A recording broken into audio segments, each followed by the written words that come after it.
नमस्कार, आप देख रहे हैं राष्ट्रहित टीवी। आपके साथ मैं हूं अंकिता। महाराष्ट्र की महायुति सरकार में अगर एक एनसीपी से अजीत पवार शामिल हो सकते हैं तो फिर दूसरी एनसीपी से शरद पवार क्यों नहीं? ये हम नहीं कह रहे, बल्कि ऐसा मानना है खुद महाराष्ट्र के मुख्यमंत्री देवेंद्र फडणवीस का। दरअसल एक इंटरव्यू में देवेंद्र फडणवीस ने जो भी कुछ कहा उसने सही मायने में कांग्रेस के तोते उड़ा दिए। मुख्यमंत्री देवेंद्र फडणवीस ने शरद पवार के साथ आने को लेकर एक सवाल पर कहा है कि राजनीति में कुछ भी संभव है। दरअसल हाल ही में शरद पवार ने आरएसएस की तारीफ की है। शरद पवार से पहले पूर्व राष्ट्रपति प्रणब मुखर्जी भी राष्ट्रीय सेवक संघ के कार्यक्रम में शामिल हो चुके थे। ऐसे में संघ को लेकर बदल रही परिपाटी पर जब फडणवीस से सवाल पूछा तो उन्होंने कहा कि शायद शरद पवार को यह एहसास हुआ होगा कि उन्होंने जो माहौल बनाया था वो एक पल में कैसे खत्म हो गया। जब उन्हें इस शक्ति का एहसास हुआ तो उन्होंने प्रतिस्पर्धी की भी तारीफ की होगी। देवेंद्र फडणवीस ने नागपुर में स्वर्गीय विलास फडणवीस की जयंती पर एक इंटरव्यू के दौरान कहा कि शरद पवार चाणक्य हैं। उन्होंने निश्चित तौर पर अध्ययन किया होगा कि उन लोगों ने जो इतना बड़ा वायुमंडल तैयार किया था वो 1 मिनट में पंचर कैसे हो गया, इसके पीछे शक्ति कौन सी है।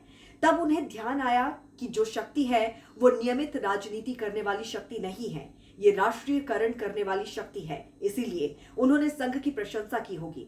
फडणवीस ने कहा कि प्रतिस्पर्धी की भी प्रशंसा करनी चाहिए, इसमें कुछ गलत नहीं है। इसके बाद देवेंद्र फडणवीस से जब शरद पवार से उनकी बढ़ती नजदीकियों पर सवाल पूछा गया तो उन्होंने कहा कि 2019 से 2024 तक जो घटनाएं घटी हैं उसमें से मुझे समझ आया कि असंभव कुछ भी नहीं है। उन्होंने कहा कि राजनीति में कुछ भी हो सकता है। उद्धव ठाकरे कांग्रेस के साथ जा सकते हैं तो अजीत पवार हमारे साथ हाथ मिला सकते हैं। राजनीति में कुछ भी हो सकता है। उन्होंने कहा कि राजनीति में ये ध्यान रखना चाहिए कि जब हम ये बोलते हैं कि ऐसा नहीं होगा तब राजकीय परिस्थिति हमें कहां ले जाकर बैठा देगी, कोई भरोसा नहीं किया जा सकता। 2019 विधानसभा चुनाव में बीजेपी और शिवसेना साथ थे, लेकिन सीएम पद को लेकर रिश्ते टूट गए। पहले फडणवीस ने सीएम पद की शपथ ली लेकिन बहुमत साबित नहीं कर सके। इसके बाद उद्धव ठाकरे ने कांग्रेस और एनसीपी के साथ गठबंधन कर सरकार बनाई, लेकिन कुछ समय बाद शिवसेना और एनसीपी में फूट पड़ गई। शिवसेना के अधिकतर विधायक एकनाथ शिंदे के साथ होकर उद्धव से अलग हो गए, तो वहीं एनसीपी के विधायक अजीत पवार की अगुवाई में शरद पवार से अलग हो गए।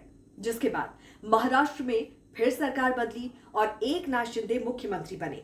अजीत पवार और देवेंद्र फडणवीस उप मुख्यमंत्री बने। 2024 में भी शिंदे अजीत पवार ने बीजेपी के साथ गठबंधन में चुनाव लड़ा और इस गठबंधन ने प्रचंड बहुमत के साथ जीत हासिल की।